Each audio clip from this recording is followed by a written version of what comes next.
Bon, ça y est, le déménagement est réellement commencé.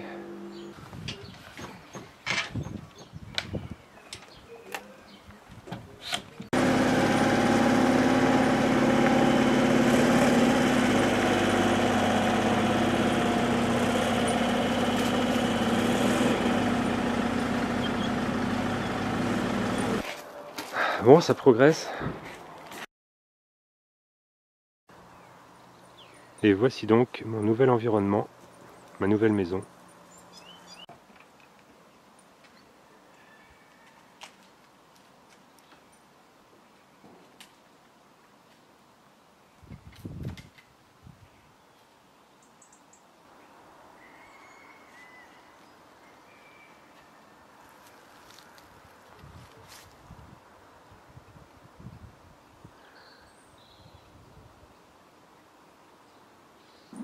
L'ancien proprio nous a même laissé son poulailler.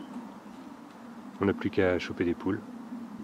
Il a également laissé une serre, donc pas mal quoi pour jardiner, plus le potager qui est derrière.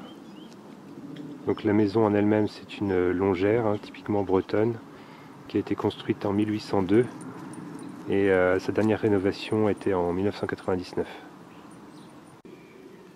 Donc on a une très belle grange en pierre qui a été refaite par l'ancien proprio et il a réutilisé en fait les tuiles de la maison pour faire la grange. La réserve de bois qu'il va falloir remplir pour l'hiver prochain. Un joli puits aussi, typique breton. Dans le pignon de la maison, on voit la réserve d'eau. Pas très glamour, mais bon, je peux quand même stocker 1600 litres. Et ici, on voit un appentis dans lequel est ma douche. Nous voici de l'autre côté. Donc la douche a parfaitement trouvé sa place ici. Alors c'est encore le bazar, hein, on va dire.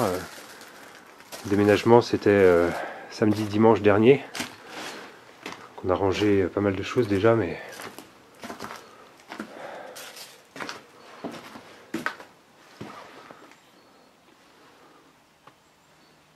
je trouve qu'elle va bien dans cet appentis.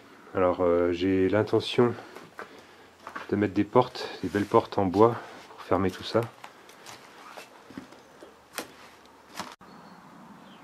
Donc ici j'ai un petit espace pour manœuvrer, c'est pratique.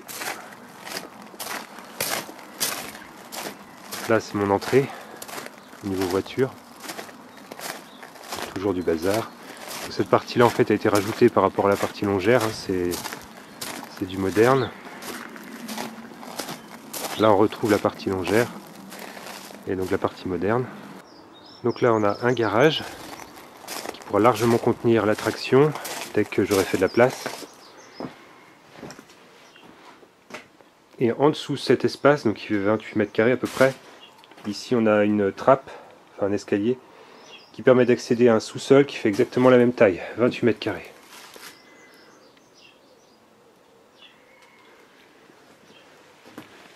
Et ici on a une trappe qui permet d'accéder à un grenier de 50 mètres carrés.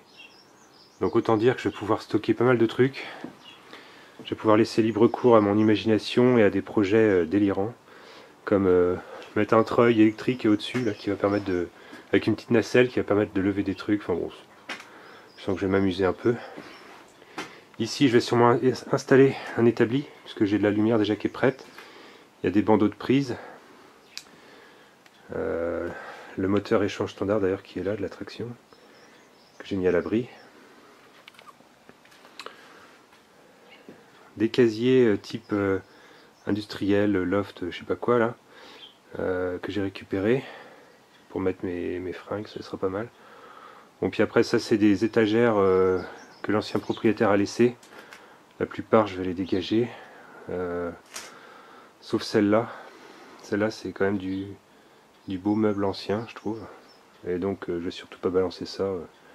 Soit on la garde et on la refait, soit on va la refiler à un antiquaire, je sais pas. Bon, ce matin il y a eu une bonne gelée là. Donc les modernes, elles sont dehors comme d'habitude. Hein. Le bon vieux Merco qui est là, il va falloir que je trouve une place aussi, je vais pas le laisser comme ça garé devant. Et Bon, dans les projets aussi qui vont avoir lieu, il y aura sûrement la pose d'un portail. Alors peut-être roulant, enfin portail coulissant, si j'arrive à faire de la place dans les ailes. Sinon, faut que je réfléchisse, quoi. À propos de tout ça, de tout ce qui est bricolage comme ça domestique, je me demande si je devrais pas faire une autre chaîne, le bricolo du dimanche, parce que bon, faire des tutos où je pose un portail, ça va peut-être pas intéresser grand monde sur cette chaîne-ci. Je sais pas trop ce que vous en pensez. Voilà, bon, soit je fais une deuxième chaîne, soit je fais dans le mécano du dimanche, mais bon, je sais pas, peut-être que ça va peut-être pas plaire à tout le monde, quoi. Bon, à voir. Bon, en tout cas, voilà ce qui m'a beaucoup occupé ces derniers mois, et comme vous en doutez, qui va m'occuper encore pas mal les semaines à venir. Cela dit, je vais vraiment essayer de reprendre les tutos mécaniques dès que possible. Allez, à bientôt.